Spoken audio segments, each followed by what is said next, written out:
I'm in the process of reframing some old wrestling magazines.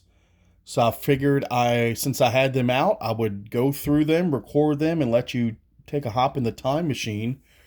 We do have other videos similar to this. So if you like the old school wrestling, if you like the old nostalgia, be sure to check out the other videos. This wrestling program is from Saturday, May 12th, 1979. Baltimore Civic Center, later became the Baltimore Arena, later became the Royal Farms Arena, and now it's known as the CFG Arena. But old heads like myself, we still call it the Civic Center.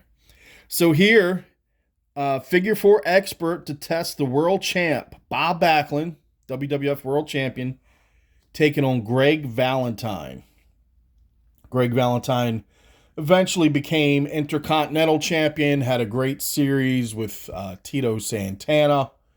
Actually, Tito won the Intercontinental title from Valentine in Baltimore in a cage match, July 6th, I believe, of 1985. I was at that show. It was so hot.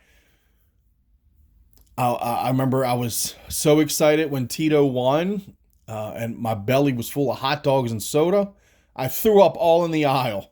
So between a full belly, the heat in the building, and the excitement, I regurgitated everything that was in my belly. But on this night, May 12th, 1979, Backlund versus Valentine, as we see here, they encourage you to watch wrestling Saturday afternoon from 4 to 5 on WWF 45. And trust me, as a wrestling fan at that time, you didn't have to remind us to watch wrestling every Saturday at 4. Let's take a look inside. There we see handsome Jimmy Valiant, Dominic DeNucci, Polish Power, Ivan Putski. And over here it looks like it's Putski, and that's Ken Batera. One-man Riot Squad to meet Super Pole, meaning Polish Power Ivan Putski. Let's take a look at the lineup for the evening. We're going to go from the bottom to the top. El Santo, I wonder if that was the legend from Mexico. I mean, it says El Santo from Mexico City, but, they can throw a mask on anybody. But it would be pretty cool if that was the real Santo.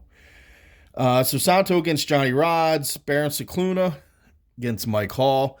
Nikolai Volkov from Baltimore, one of the earlier programs we looked at, had him listed as being from Siberia. What happened, Nikolai?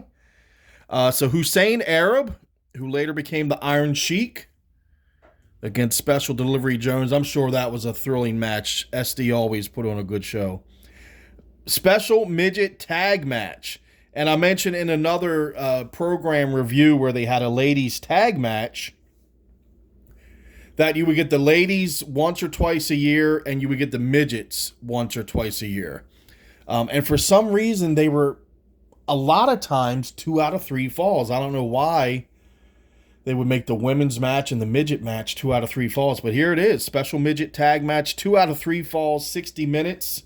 Little Tokyo and Butch Cassidy against Cowboy Lang and Tom Thumb. There's that special attraction, Bulldog Brower versus Polish Power, Ivan Putski.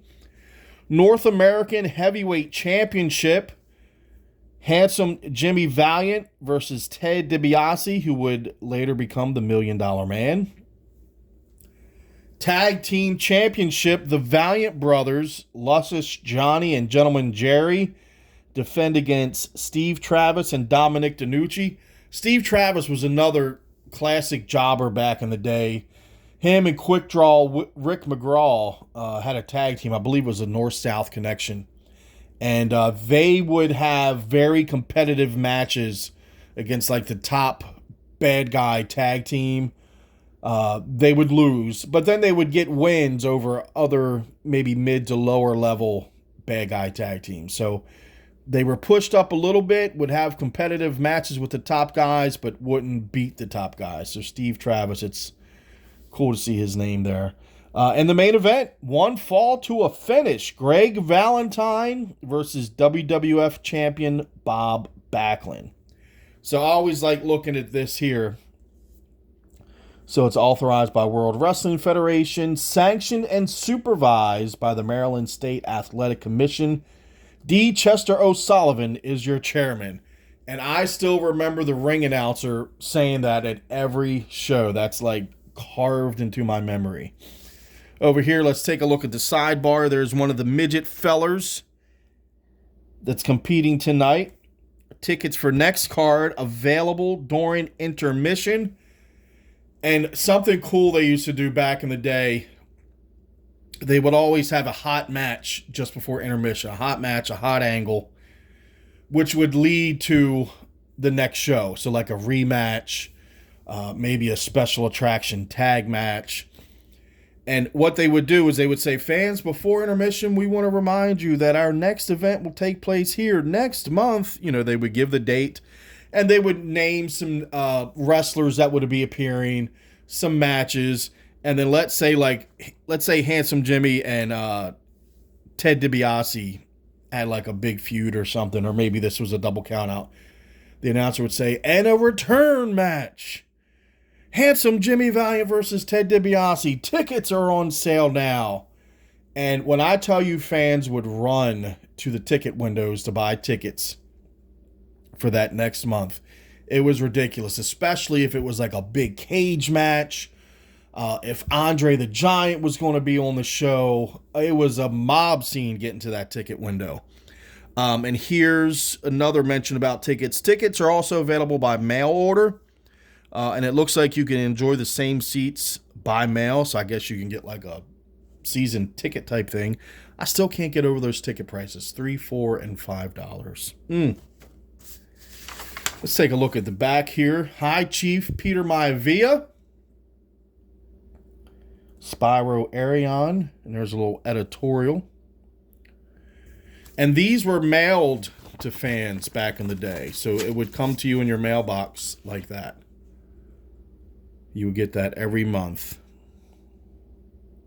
And look, Capital Wrestling Group, P.O. Box 7145, Baltimore, Maryland 21218. I'm going to have to look that up. Maybe go to that post office and check out that mailbox. Maybe Vince McMahon got the mail out of that mailbox here in Baltimore. But that's another look at a classic wrestling program. We hope you enjoyed it. I hope you check out the other program reviews we have here. Thank you so much for tuning in. Until next time, take care and see ya.